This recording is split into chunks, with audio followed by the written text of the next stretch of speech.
O que nos ensina a ressurreição de Lázaro sobre Jesus e sobre milagres? É isso que a gente vai aprender aqui agora. Tenho certeza que você vai gostar desse vídeo, porque é uma matéria bastante emocionante, né? E se trata de um dos maiores milagres que Jesus realizou, né? Ressuscitando um homem que já estava morto, já por 4 dias.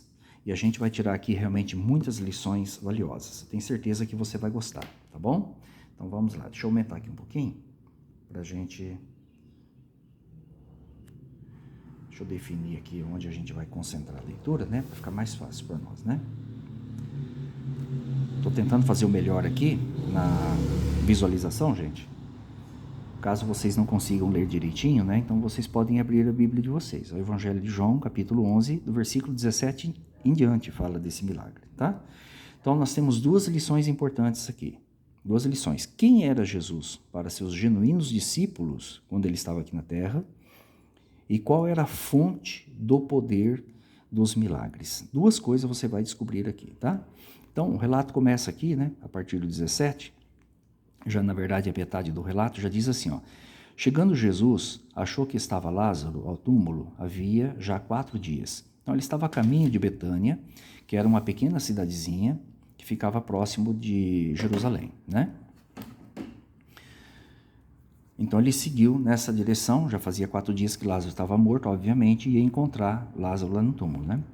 Aí o texto diz assim, ora, Betânia ficava distante de Jerusalém cerca de 15 estádios. Muitos dos judeus tinham vindo ter com Marta e Maria, irmãs de Lázaro, para consolar pela morte de seu irmão. Mas Marta, quando soube que Jesus vinha, né, ela foi encontrá-lo. Então ela saiu da cidadezinha, do povoado, e foi na direção de Jesus Cristo, fora do povoado. E Maria, porém, ficou sentada na casa ali, enlutada, né? Aí o texto continua, deixa eu ver. Disse, então, Marta a Jesus, quando ela encontrou com Jesus no meio do caminho. Senhor, se tivesse estado aqui, não teria morrido meu irmão. Por que ela acreditava nisso? Ela acreditava porque ela era testemunha ocular de muitos milagres de Jesus. Essa ressurreição que Jesus fez aqui, ele fez já ali poucos meses antes dele morrer, poucos meses antes.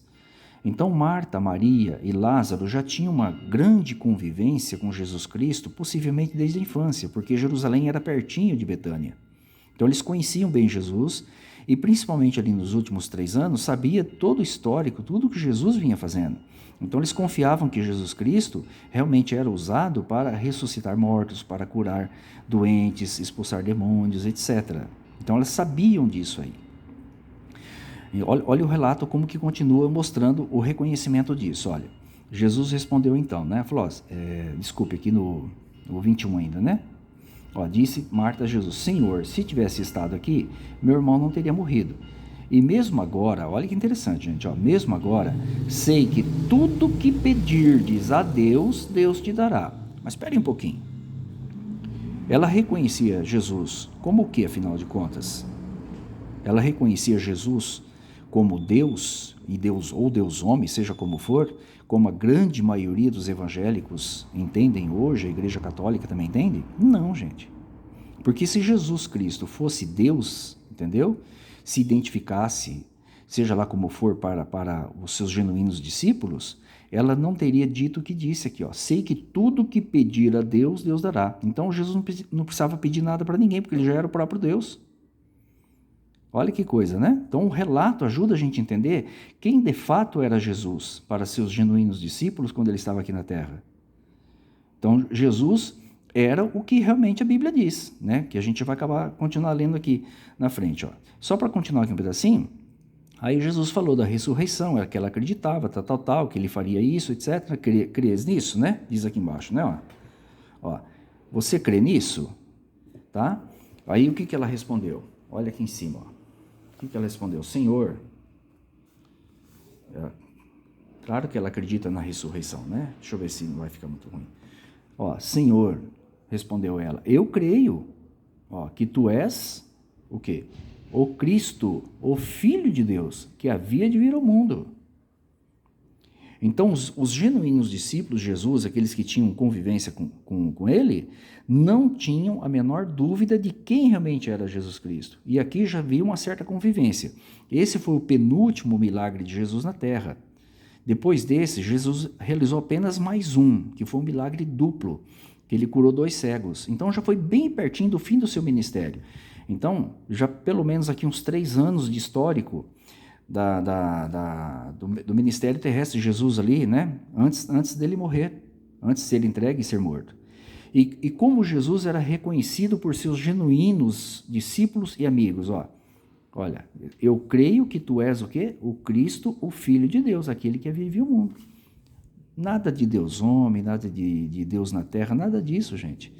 Né? A expressão que ela usou aqui fica muito claro que ela entendia que todos os milagres realizados por Jesus, ela sabia e era testemunha ocular, eram feitos por quem? Por Deus, por meio de Jesus Cristo. Olha aqui, E mesmo agora que meu irmão já está morto, por assim dizer, eu sei que tudo o que pedirdes, tudo o que o Senhor pedir a Deus, Deus te dará. Então ela não reconhecia Jesus como Deus, mas sabia que Deus poderia atender o pedido de Jesus Cristo. Olha que coisa interessante, né, gente? Aí o relato continua mostrando, né?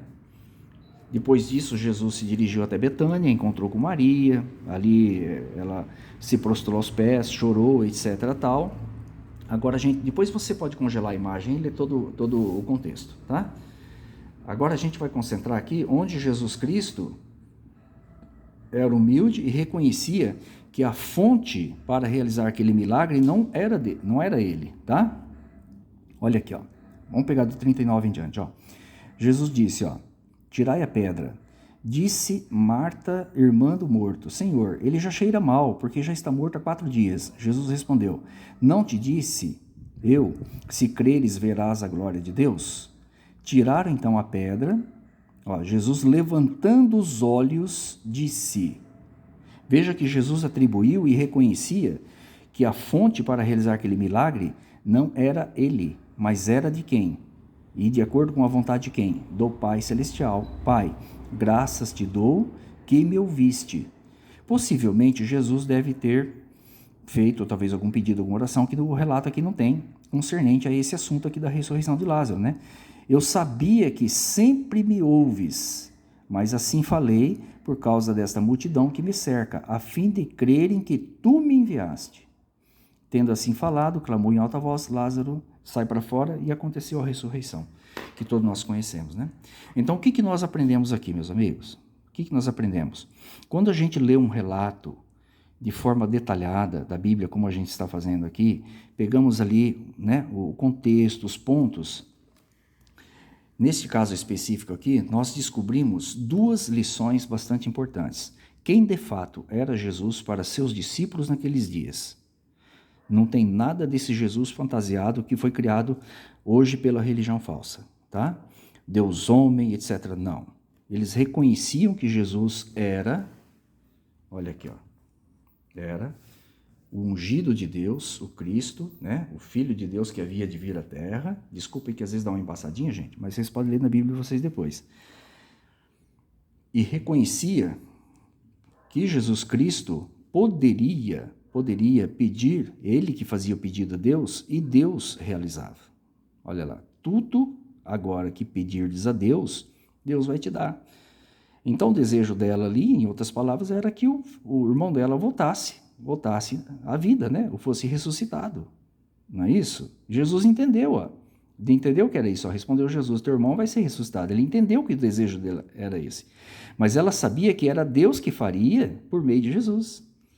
Então, quando nós analisamos os relatos da Bíblia com clareza, com honestidade, a gente entende exatamente o que ela tem a nos ensinar sobre quem é Deus, quem é Jesus, né? No caso aqui vimos que a fonte de todo o poder dos milagres de Jesus era Deus, o Pai Jeová. E Jesus não era reconhecido como Deus, mas o quê? Como ungido, como Filho de Deus para seus genuínos e verdadeiros discípulos. E amigos íntimos também, porque eles eram íntimos, tá bom? Então tá aí mais uma lição para todos nós, espero que seja de proveito para todos, tá? Tenho certeza que as pessoas sinceras vão tirar muito proveito. Que Jeová abençoe e proteja a todos.